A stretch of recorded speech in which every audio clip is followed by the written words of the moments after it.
I do meet a lot of people traveling around Texas, and I think they're individuals. Some people call them characters, but to me, these are people who have the inside track on life and live life to its fullest.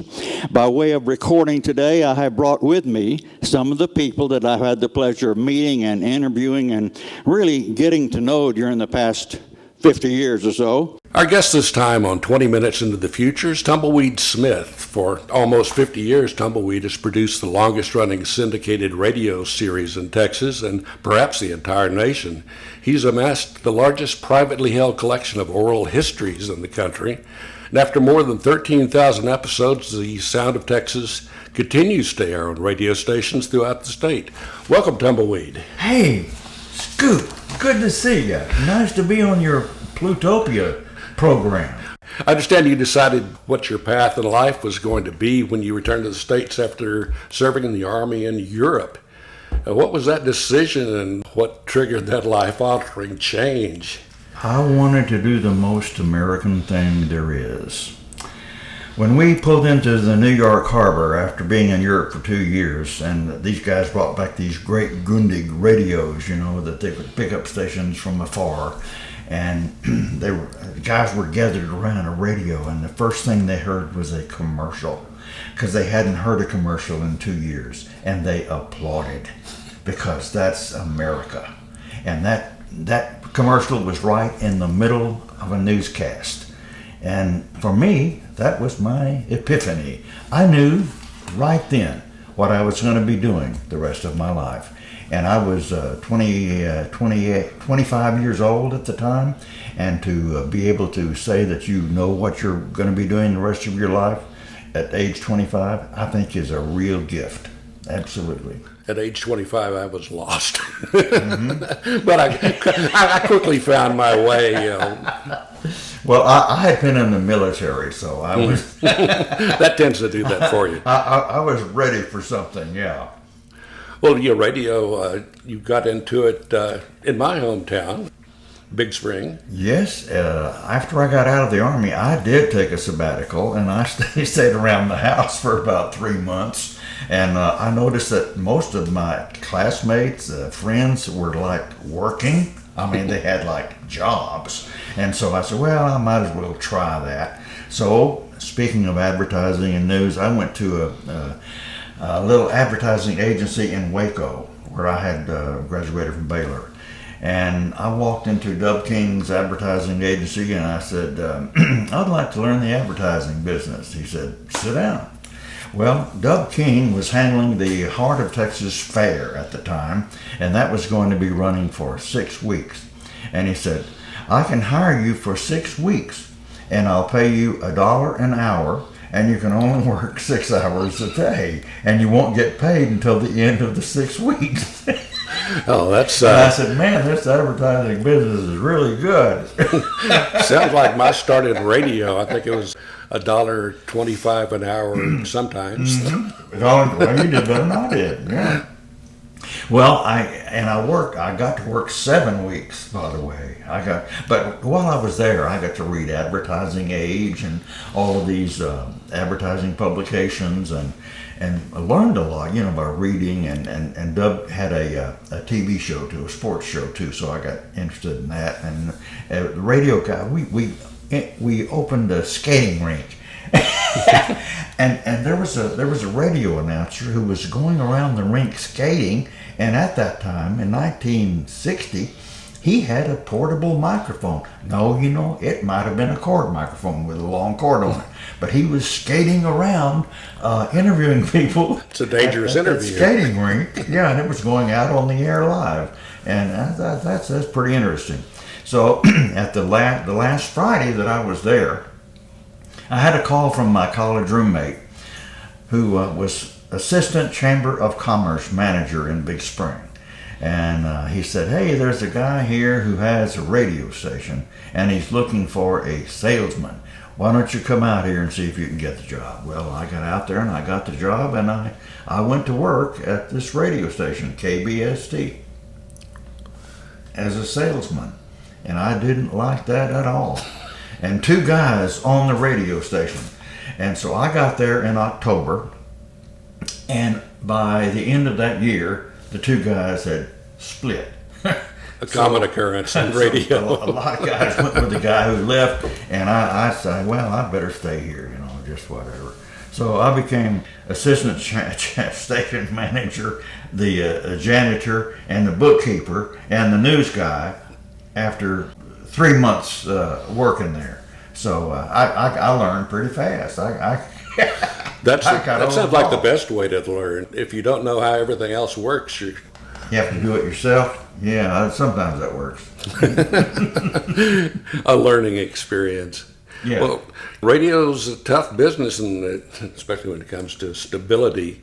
Did you have doubts about sticking with radio? I never did. I really never did. I knew I was going to be doing it for the rest of my life, and I have been doing that. I did do a lot of television stuff also, radio and television news, but I love radio because you can do it like by yourself. You don't have to depend on anybody else. Mm-hmm.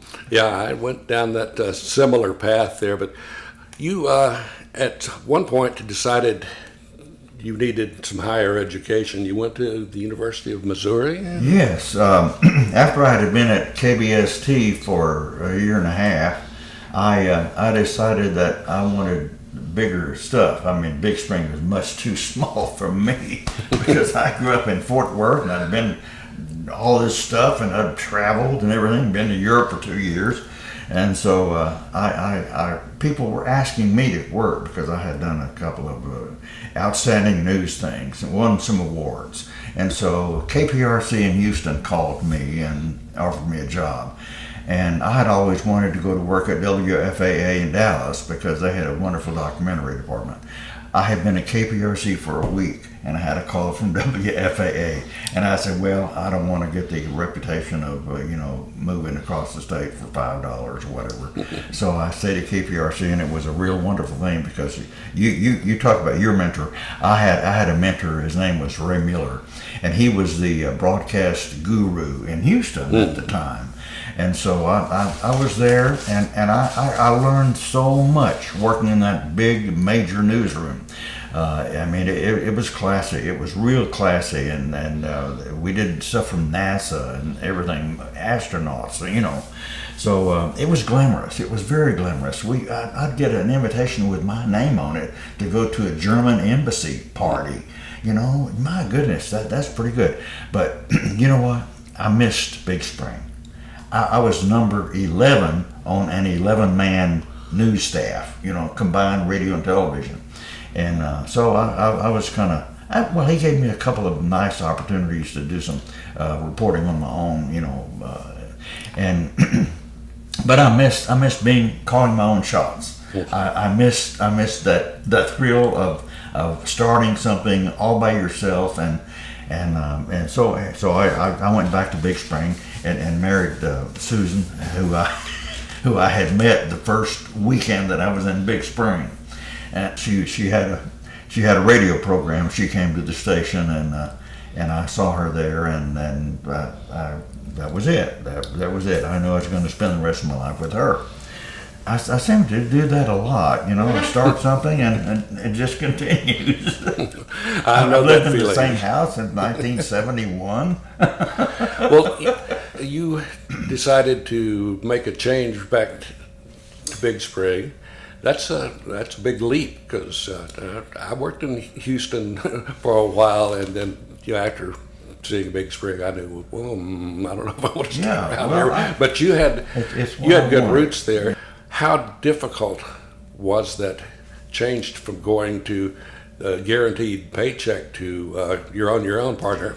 Well, I was employed by KBST, so I was getting a big paycheck, and I felt good because I think a lot of people need to do that. Whatever they're doing, they need to go to the big city, get some real big city experience, a big city job, et cetera, and then come back to where you really like and put what you've learned to good use.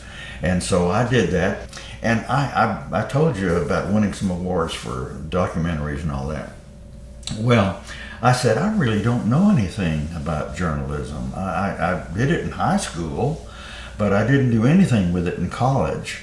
And I think I'm going to see if I can get into the University of Missouri, because my high school journalism teacher said that the University of Missouri was the best journalism school in the world. And so I applied up there, and I called them, and they said, well, send us a black and white picture and an audio tape of your most recent newscast. So you had to audition for. So that was my audition, a black and white picture with an audio tape. And just at that same time, Broadcasting Magazine came out with a position as assistant news director of KOMU, the University of Missouri's commercial television station that the university owned. Mm. That was in the Bible of broadcasting. So I figured, fat chance of me getting this job. But I did, and I had a wonderful fellowship to the University of Missouri, and was there for a year and a half or 2 years, and got a master's, and the world is waiting for me, you know. Got a master's in journalism from the University of Missouri, all these awards, travel, etc. I sent out 100 letters. Nobody hired me. NBC said you're overqualified. So the news director of the station was from, he had worked at WHO in Des Moines, and he said they're looking for a news guy. And that's not a bad station. Right.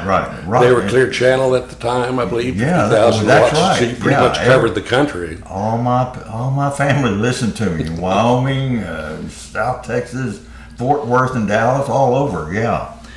So I went there, and I was there. I was there for about a year, and came back to Fort Worth for a while to work with my dad. He was having a little trouble with some of the employees in his grocery store, and so I worked there. And then I had a call from KBST again, and they wanted me to come back, so I went back to KBST for the 1, 2, 3, that would be the third time. And I worked at KBST, I think, for about 4 or 5 years. When did you decide to be an independent producer? I got fired. You got Got that fired for for KBST, yeah.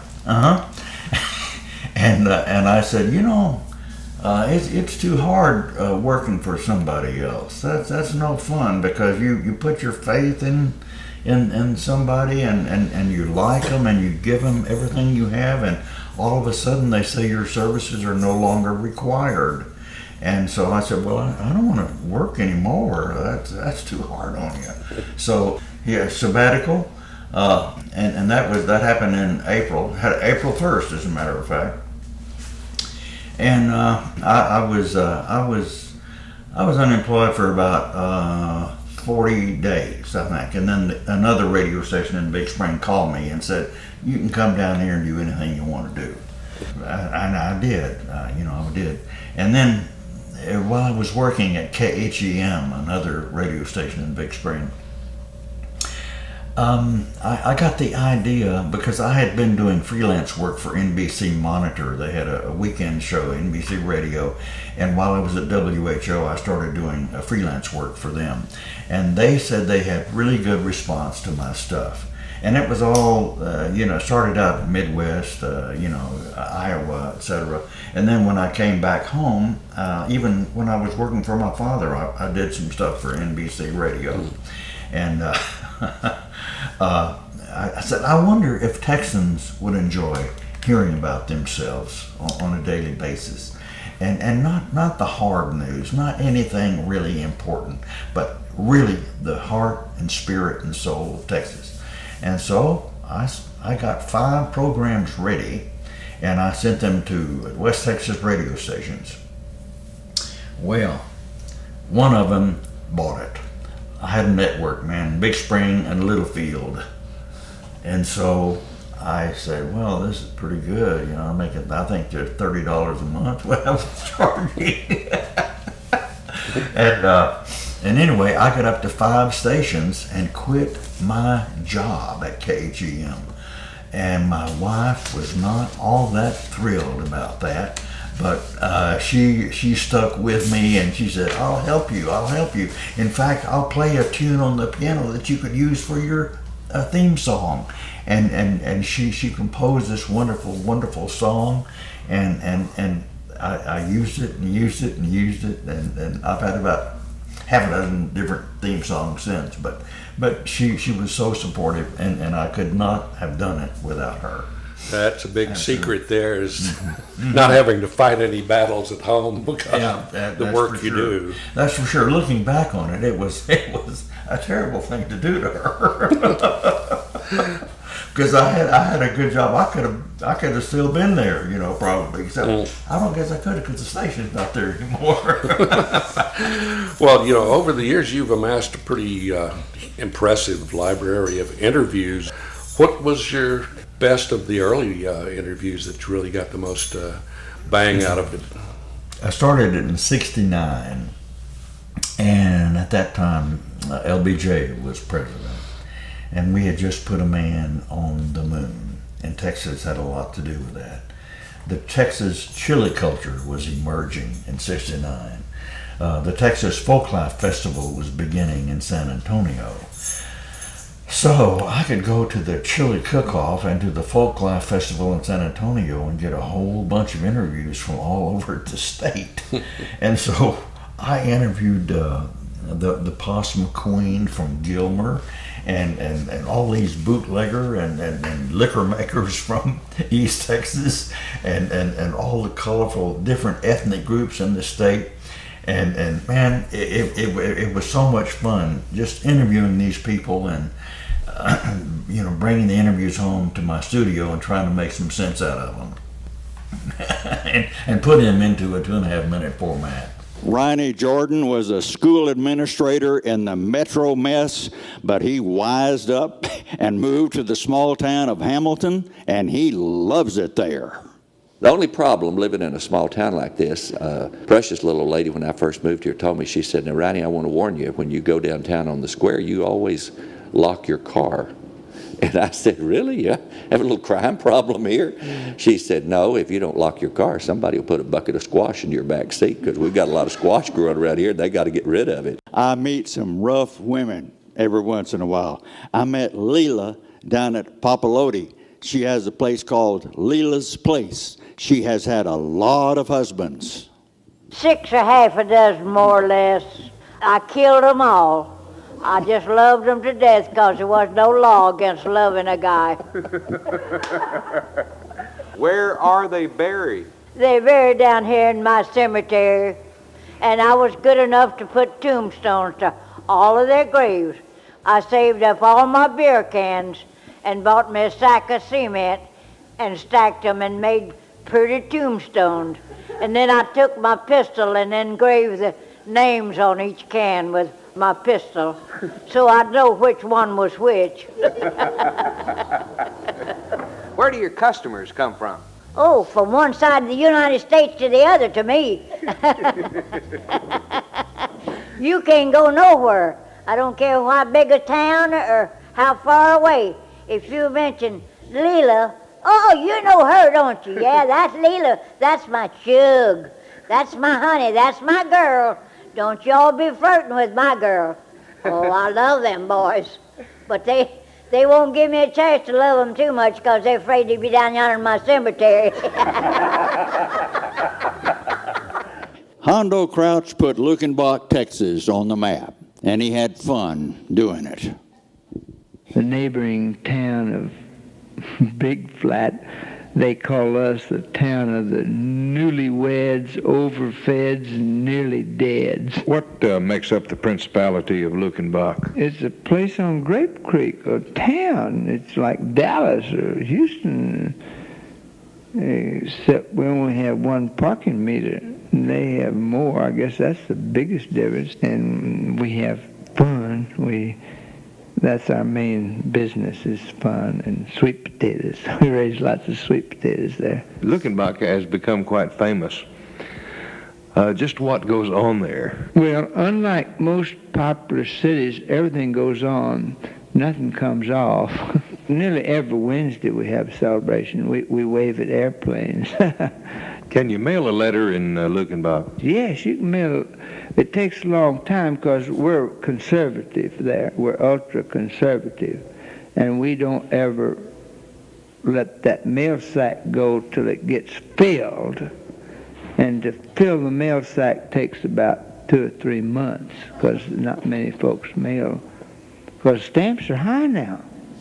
Even in Luckenbach, I mean, you might get them cheaper in Amarillo or Big Spring, but Luckenbach, well, I guess it's the freight on them that makes them cost so much. What about the zoo? Do you have a zoo? Well, yeah, it's the pig pen.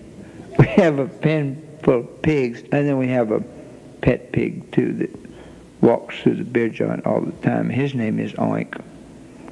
Oink Van Gogh. He only has one ear.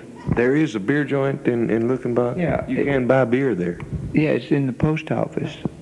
But we have a white line on the floor where you can't drink beer past the white line because then that's in the post office. And we kind of, we respect the flag and all that. So that's why we don't drink beer in the post office. Now, there's a store there. What do you sell in your store? Post toasties and single trees and Argo starch, pots and pans, buckets, slop jars, and powder. Do you have any concerts there? Traveling musicians or local musicians, but they might get together and play Beethoven or Bach? Bach we serve in the fall. I mean, it's a brown beer. We serve Bach.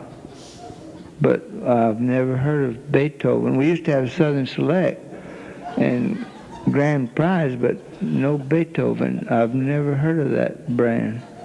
Any hospitals? No. In fact, it's such a healthy town.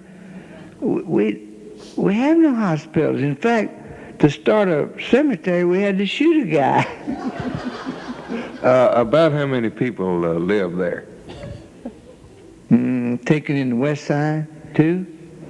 Well, over in Golden Acres, there's 2 families, counting dogs and school teachers. Let's see, I'd say 1, 2, 3, 4, 5, 11 minus 3 is 7. 7 altogether. You had to do a lot of sales work as well, even though you didn't really enjoy sales, because I used to have to deal with radio execs. They're a tough nut to crack. How difficult was it to get to the point that you eventually achieved of having a large number of stations? Totally unknown. Walked to a radio station. I went to most of the radio stations in Texas. And told them I was doing something that they could make money with and gain an audience with. And thank goodness enough people bought it. And I'll tell you what, I drove about 200,000 miles a year the first 2 years I had my program. And enough stations bought it.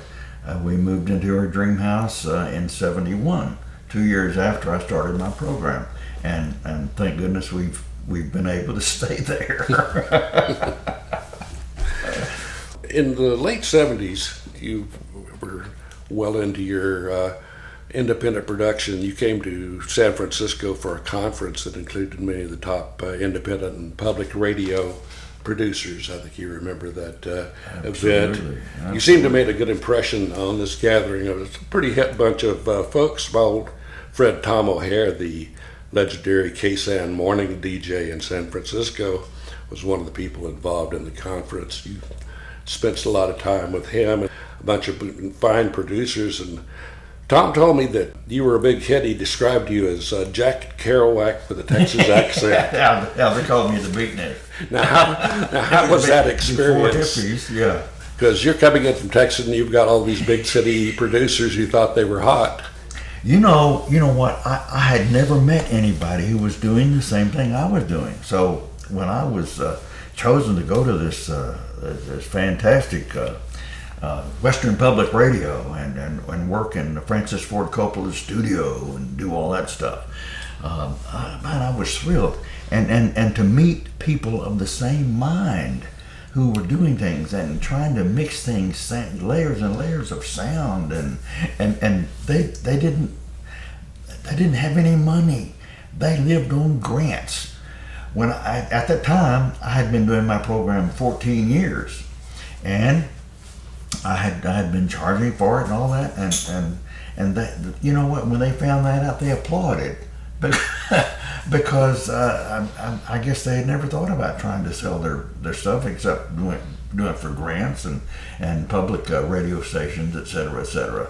And at the time, I was on a couple of public stations, but they had never entered their mind to try to sell it to radio stations.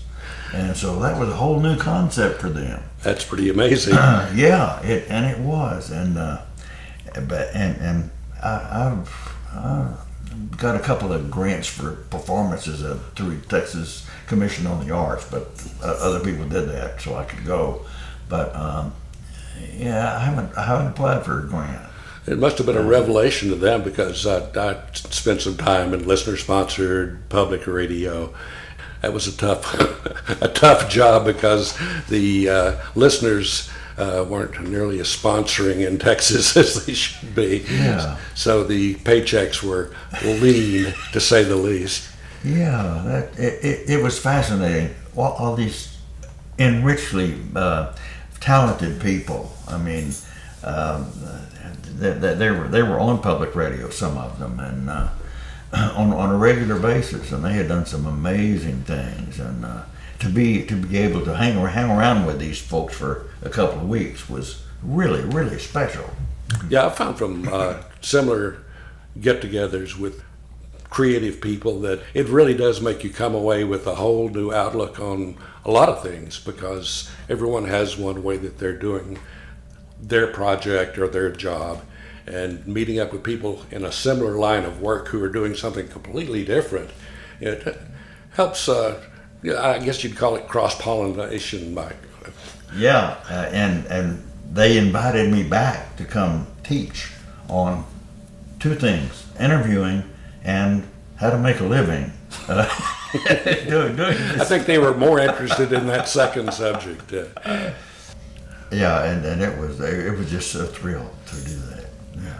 In 1973, you took your show on the road, according to your bio, and started doing more or less a stand-up routine featuring your content that you'd created for the show. On the radio, people hear you, and sometimes they laugh at your stuff, which is, I hope, happens, because I never do anything serious, really. Every once in a while, because I do a lot of soul stuff and all that. But primarily, it's how Texans have fun. And so people hear that on the radio, and they say, hey, we ought to get that guy to come speak to our chamber banquet or something like that. So the first speech I made, as I recall, was in Midland to a bunch of electrical engineers. And then the speech after that, and I had done a few chamber banquets, and I had just used jokes, and they were funny, and I got all that. But the petroleum short course at Texas Tech invited me to come speak. And I said, I've got all these wonderful stories from oil men, and they're funny, and they're enriching, and why don't I make a little 30-minute program using the voices of these oil men telling their own stories? I won't have to make steal jokes. And so they loved it. They loved it. And man up there loved it. And I said, hey, this is a good deal. And so I said, I think I'm going to change my chamber speeches and not do jokes anymore, just do, excerpts, plain excerpts of funny voices and funny people that I have interviewed. And so I got this tape ready, and I got my wife Susan and my son Kevin and my son Beezy, and I said, sit down in the living room. I'm going to entertain you. and I played that program, and they laughed all the way through it.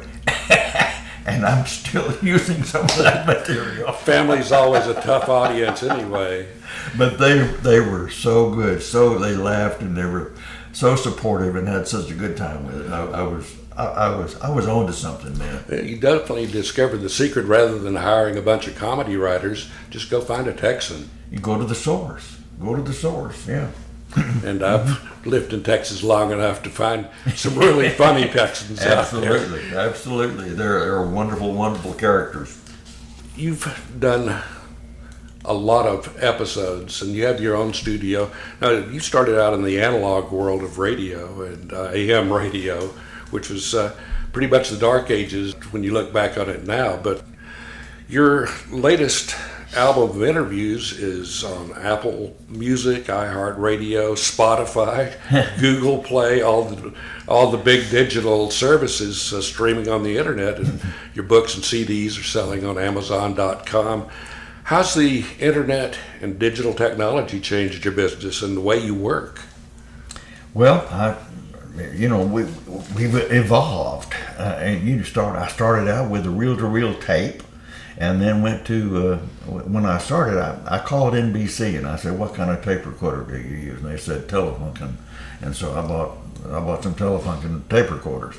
And started out with reel to reel, and then I went to cassette, and then I went to a digital audio tape, then I went to mini disc, and now I'm doing memory cards, so completely in the digital area. And I keep saying I brought some tapes. It's hard not to say tapes, but I try to say recordings, to make it like that.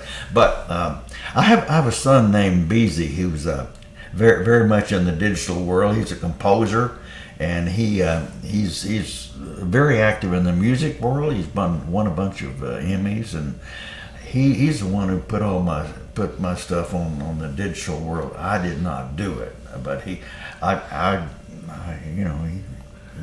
did it. He's paying his back rent for for being provided with a home. Yeah.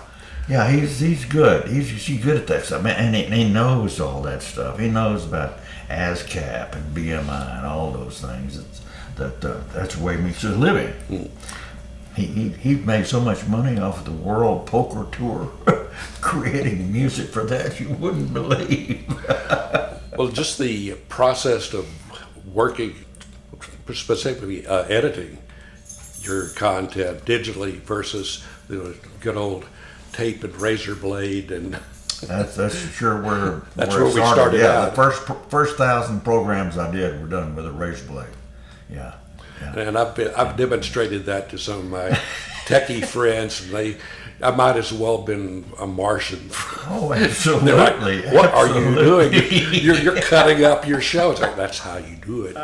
I know, and you get a piece of tape that's an eighth of an inch, and you have to use it. Well, it's amazing now. There's only one company in the United States that actually makes reel-to-reel tape. You can get it, but it costs way more than we used to pay. I've noticed that. Yeah. And there's a kind of a digital revolt going on in some segments of the audio population that are going back to analog. They're going back to vinyl records, and there's a big underground of reel-to-reel tape machine collectors, which is kind of strange. I mean, people that don't really use it other than to occasionally play it, and they have like walls filled with all these great Ampex and Revox tape recorders that we used to lust after in the days when they were really expensive. The first thing I bought when I got out of the Army was a typewriter, and the second thing I bought was a tape recorder, a Wallensack tape recorder. And then when I started my own business in '69, I bought an Ampex 601, either 600 or 601, I don't remember. But I would edit the programs on the on the Wallensack, and then I would play them from the Wallensack into the Ampex, And that's the one that I made copies in. I've got a duplicator, a tape duplicator, and those are the ones I made copies. And BZ, my son Kevin, who also has won an Emmy for live sports television production. He's a technical director for most of the professional sports broadcast in Dallas. But that both my sons put that on their resume too, if they ever need it. They're both independent. They both have their own companies. But I don't know what they need a resume for, but anyway, they put my company on there, Orange House Productions. Well, that's good experience for a kid going into the job market. That's pretty impressive.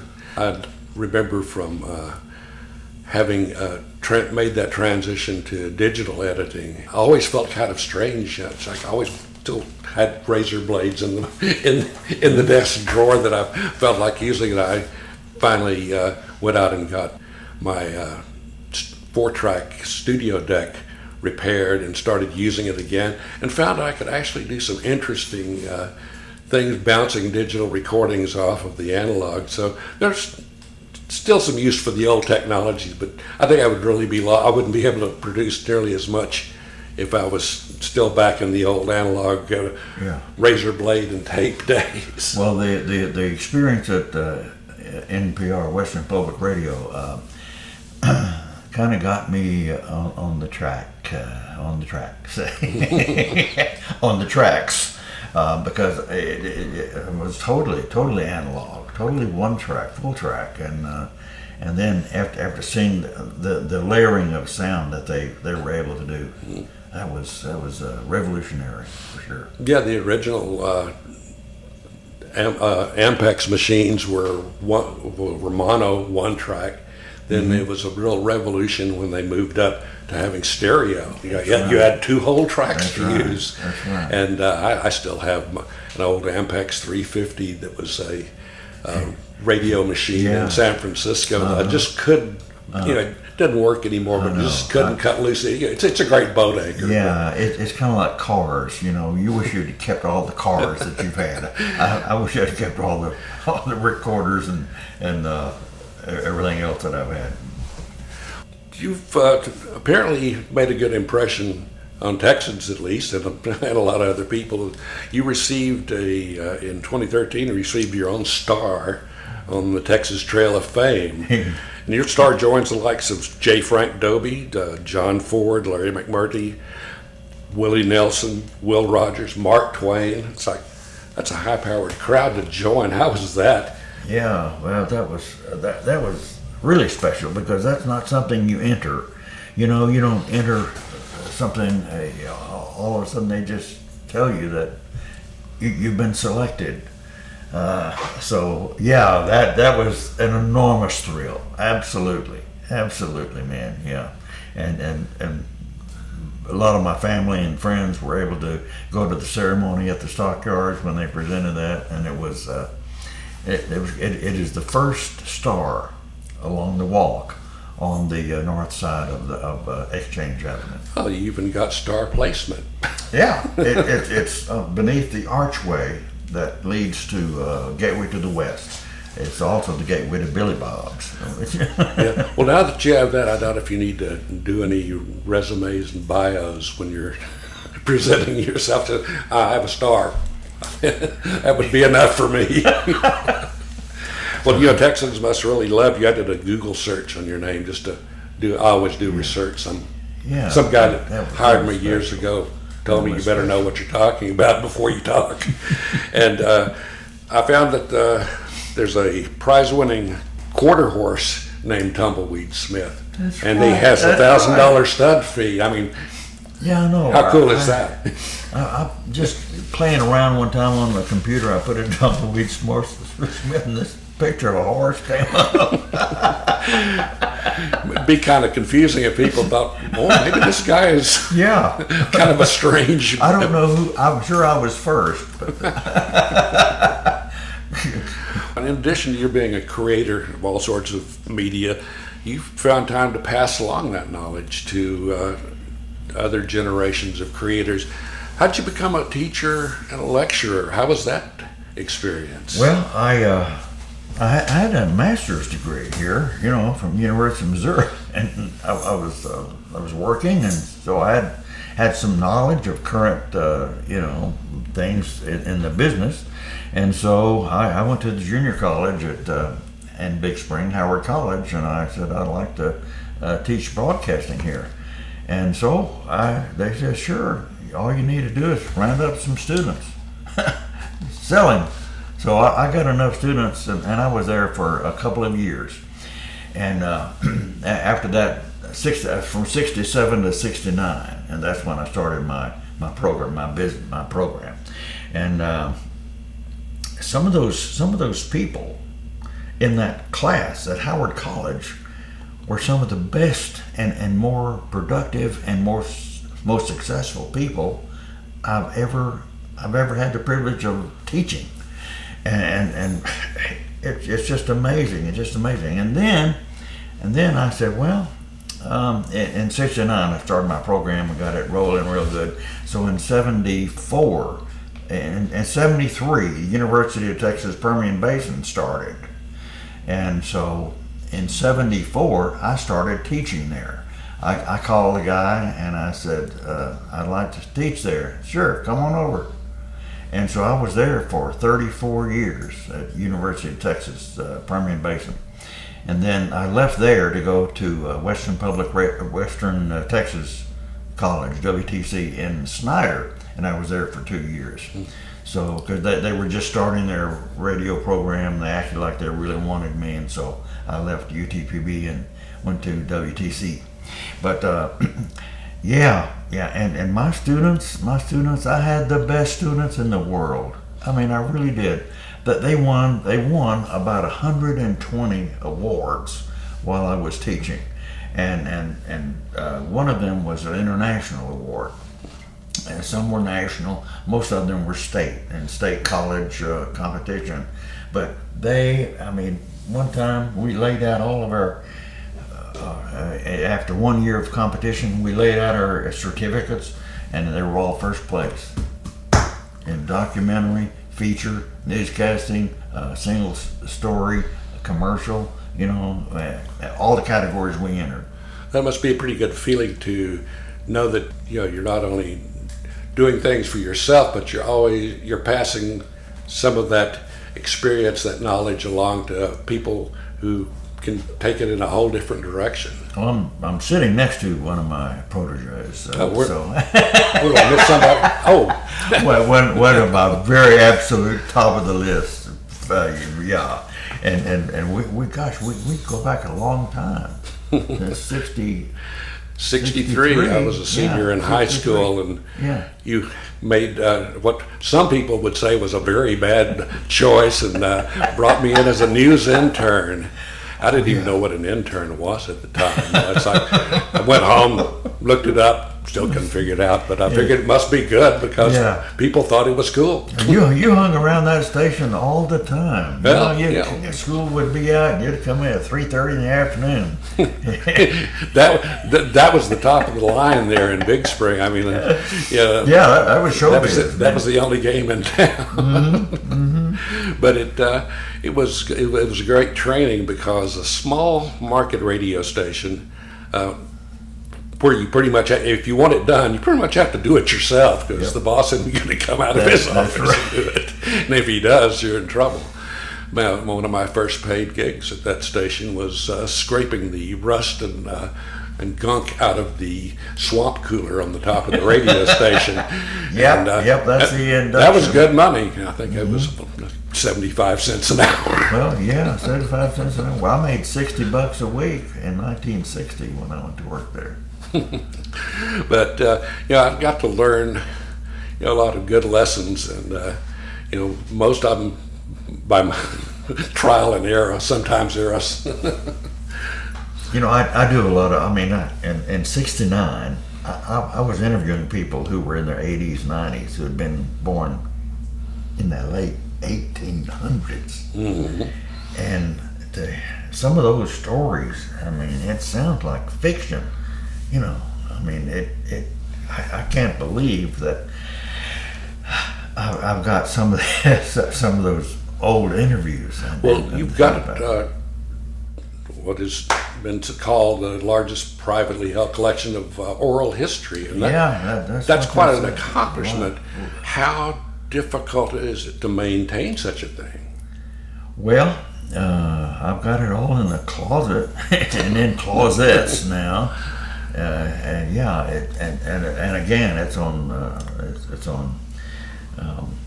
reel-to-reel 5-inch reels, and then cassettes, and then DAT, and mini disc, and memory cards. Have you ever considered going through it again and archiving, some of the really key ones, and perhaps putting it, a lot of people are streaming their content like us on the internet to show what their past products look like or sound like. The collection is going to Baylor, and they're going to do that. Correct. They're going to do that. So you'd be able to put it into an institution that... Yeah, Baylor is the best oral history department, I guess, in the world. And they've been talking about my collection for years and years and years, and they're going to do it. When you select your subjects, what kind of criteria do you need for someone to qualify to be your interview? That's a good question. I like people with a gleam in their eye who like to talk, who like to get up in the morning, who are thrilled about life, and they could tell you about going to the grocery store, and it would be the most fascinating thing you could ever hear. Yeah, I enjoy talking to people who love life, who enjoy life, and love to express that joy. Joe Bird lives in Rockdale, and I love to hear ladies laugh. Well, she laughs a lot, and she has met a lot of policemen in her town because they have stopped her for speeding. She loves to drive fast. I've been stopped here in town speeding before, Well, I got to tell you, hon, I can't stand that Jack drive. It's my husband, bless his heart. He doesn't drive fast, does not believe in using turn signals, none of that kind of stuff, I'm telling you, he's a menace. That's all there is to it. He thinks I'm bad because I drive fast. My speed is fast, faster, and fastest. And you start through town, they want you to cut it out. But Jack, one day we were driving along downtown. It was in his pickup. I have no idea why, because I don't do pickups much. Anyway, he was driving so slow, Tumbleweed, you couldn't believe it. And I'm looking around, I leaned over. I said, hon, who are we sneaking up on? Oh, he gets so irritated, Another time, we're going along there, minding our own business, and he's dragging again, and I keep thinking, man, somebody is going to cream us one of these days from behind.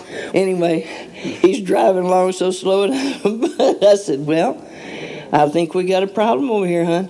He says, well, why? What's the matter? I said, well, we got a dog running along here wetting on the wheel. Have you ever run across the occasional one, I guess, that didn't meet those criteria? Halfway through the interview, you realize, ooh, I made a mistake. Yep. Nope. I always loved those kind of interviews. I encountered one that this guy was supposed to be a really good communicator, and every answer was not even a note. Just sometimes they'll just nod. Yeah, and the nod is like, this is radio. Yeah. No, that's right. Yeah. Oh yes. After that many, sure. But I can count on my hands and feet the number of times that's happened. Thank goodness. I can't think of all these people. Goodness gracious. People tell me about people. That's the way I get my leads. And boy, do I have a lead file built up. I have got a heck of a lead file that people have told me about, or I've read about, or that they send me emails, they call, and and I put the name down, and I usually go to those fresh ones. You know.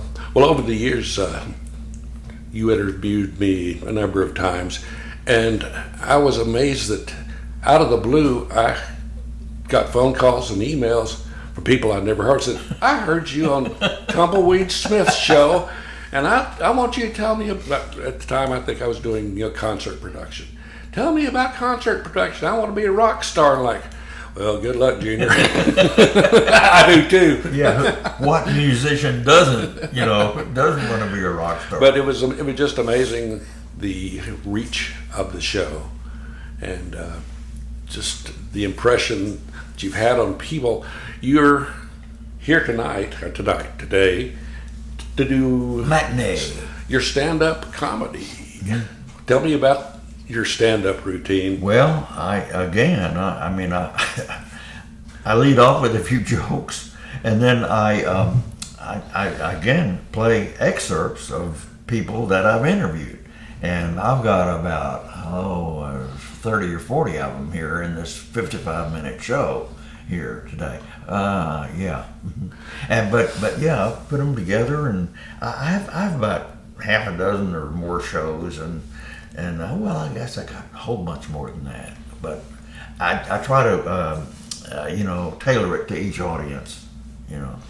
Well, like I said earlier, no need to hire comedy writers when you can just go find some Texans to talk to you. Yeah, characters, man, characters. That's who I look for. I meet people with unusual pets. P.J. Hornberger of Round Top had a pet chicken. Sister Ernell, yeah, I had her forever. She was wonderful. She liked to drink Coca-Cola and eat pasta salad. But she was the very best chicken I ever had, but she died. The lady called and said, there's a chicken running around next door in the pasture. Do you want that chicken? And she went out there and caught it for me with a dip net. She was going to go in her brand new Cadillac, and then she got out there and realized, I'm in my Cadillac. I am not putting that chicken in my Cadillac. So she held Ernell out the window of a dip net and drove all the way home. So Ernell was kind of windblown when I got her. And that lady's name was Ernell. And I thought, well, you just deserve to have a chicken named after you. Wouldn't even put that good-looking chicken in her Cadillac. Isn't that terrible? So we brought Ernell home, and she was wonderful. Digital technology and internet has created a whole new generation of independent producers. iTunes, which we're on, has more than 250,000 podcasts online, and everybody wants to be a producer these days. But you've been at it successfully quite for a long time. What kind of advice would you offer someone who wants to be an indie producer in this day and age? Yeah, my first digital stuff was in '88, so it's pretty new. Well, isn't it amazing? You get these seventh graders who are able to produce unbelievable movies, commercials, documentaries. I mean, it is crazy what you can do today. I mean, you have the video programs, you've got the audio programs, and some people just know how to use them. I think the younger you start, of course, the better you're going to be. And in college, you could tell where there was almost a direct line between the analog people or people without digital and the people who were in the digital realm. And so I think just fool around, just play, just find out what you can do. And that's the hardest thing to do is to experiment with your computer. I'm afraid of it. My wife is not. She does more experimenting than I do. But I drive my wife crazy. You can't be afraid of it. You just have to go ahead and dive in. I have my studio in our house in Bastrop County, out in the woods, in a nice wooded area, and I got that simply because I didn't want to put in a lot of soundproofing because that can be expensive. And I agree with you. Playing around a lot of times, if I'm stuck for something, what am I going to do? I'll just start playing with the ideas in the studio, and after a while I go, I know what I do. Yeah. And it'll just kind of trigger something. So it, you can't take it too seriously sometimes. Sometimes you just have to take a playful attitude into the studio and see what comes out. Absolutely. And when you're listening to something, you begin to formulate how you're going to use that material, you know? Yeah, the biggest help to me always has been, I have certain things that are my main interest, certain types of music, certain types of books, but I try to go and expose myself to not those things, but to other things that people have created, to see what they're up to. And it's amazing how you make these fine discoveries of things you might not necessarily have even known about, but just by going to the bookstore and saying, that book looks interesting, I'll read that. Or this record, that looks interesting, I'll listen to their stuff. Oh, yeah. And you can get a whole new view on a lot of things. You know, it's good to have heroes. It's good to have people that you respect and make you say, golly, listen to that. You know, I mean, that is so fun to learn from somebody. I mean, you know, that's great. Like when I was at KPRC in Houston, I learned so much from Ray Miller. And when I was at Western Public Radio, I learned so much from these fellow producers. That's so much fun to learn. Finally, you know, you're a husband, father, grandfather, and your sons have become stars in their own media pursuits. What do you want your legacy to be? Oh my, oh me, my legacy. Let's see. I had a good time talking to or listening to Texans. I think I've done something neat that not everybody has done, and I think some of the interviews that I have are going to be really valuable in years to come, and that's why I'm putting them with Baylor. I want them to be used. Tumbleweed Smith has been called a Texas treasure. Listen to the closing monologue from his one-man show, and it becomes obvious that Tumbleweed treasures Texas. I have traveled beyond the borders of Texas. I've been to about 40 countries and found there's no place like the Texas Hill Country. The Hill Country is summer camp, goats and sheep in a land laced with rivers, creeks, and streams. It's spring wildflowers, fall color, mild winters, and summers filled with fun. It's winding roads, oak trees, and juniper cedar. It's barbecue and beans, pickups and jeans, and the taste of a fresh country peach. It's foreign heritage melded to American. It's the goat cook-off at Brady and the dance hall at London. It's a rope dangling from a tree so you can swing like Tarzan, then drop into the river. It's blazing maples at Vanderpool and cypress trees along the Guadalupe. It's comfort, welfare, and mountain home. It's a dude ranch at Bandera, Stonehenge at Hunt. It's Pontotoc and Loyal Valley and Cherry Spring. It's singing societies, dance groups, and brass bands. It's rural villages, a wayside tavern, and a general store. It's stone houses and barns, solid rock fences. It's turkeys and deer and tall pecan trees. It's a church down a country lane with a cemetery nearby. It's rock climbers, the Willow City Loop, and the home of Old Yeller. It's a unique part of Texas that I love to visit. I'm glad to be in Mason, the true gem of the Texas Hill Country. Ladies and gentlemen, thank you so much. You've been a wonderful audience. It's so great to be here with you. Learn more about Tumbleweed Smith at tumbleweedsmith.com or just turn on the radio anywhere in Texas. I'm Scoop Sweeney, and this is the Plutopia News Network, 20 minutes into the future.